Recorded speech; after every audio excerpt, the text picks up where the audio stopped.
السلام علیکم ورحمۃ اللہ وبرکاتہ۔ دن کے روزے میں کس سے مدد حاصل کی جا سکتی ہے؟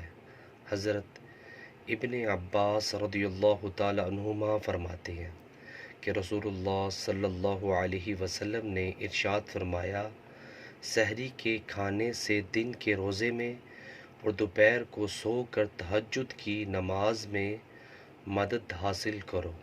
ابن ماجہ کا حدیث۔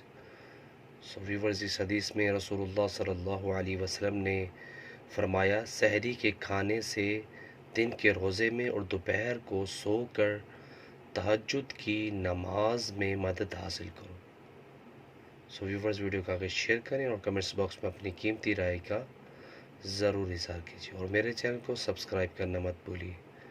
جزاک اللہ۔ السلام علیکم ورحمۃ اللہ وبرکاتہ۔